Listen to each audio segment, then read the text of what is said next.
자, 정부의 기초연금 수정안이 이제 국회로 넘어와서 처리가 돼야 실제로 내년 7월부터 지급이 이루어집니다.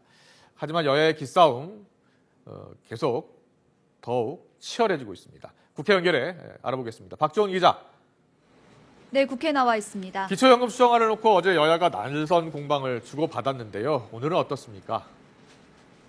네, 박근혜 대통령이 기초연금 공약 축소를 사과했지만 정치권에서의 공방은 오늘도 이어지고 있습니다. 먼저 새누리당은 정기국회 상황을 점검하기 위한 대책회의를 잇따라 열고 기초연금 문제를 집중 논의하고 있습니다. 조금 전에는 주요 당직자 회의가 끝났는데요. 최경환 원내대표는 이 자리에서 기초연금 축소를 거듭 사과한 뒤 경제를 살리고 국민 모두에게 과실이 돌아가는 착한 복지를 만들겠다고 말했습니다. 다만 이번 정부안에 따르면 65세 이상 어르신은 지금보다 연금을 더 많이 받게 되고 정작 손해를 보는 국민은 한 명도 없다면서 허위 날조 주장에 대해서는 적극 대처하기로 했습니다. 이에 맞서 민주당은 박근혜 정부가 공약을 파기했다고 주장하며 복지 공약 축소를 막기 위한 예산 전쟁을 선언했습니다. 이명박 정부 때 이뤄진 법인세 인하 같은 부자 감세를 철회하면 얼마든지 재원을 마련할 수 있기 때문에 원안을 복원시키겠다는 입장입니다. 또 1시간 뒤에는 단독으로 국회 보건복지위원회 전체 회의를 열어 복지 공약 파기 주장을 이어갈 계획입니다. 정기국회가 이제 한 달째 파행이 되고 있습니다.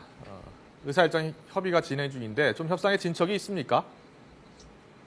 네, 여야 원내 수석부 대표가 물밑 접촉을 이어가고 있지만 아직까지는 접점을 찾지 못하고 있습니다. 현재 협상의 최대 쟁점은 최동욱 총장 사건과 관련한 긴급 현안 질의 여부와 의사 일정 진행 순서입니다.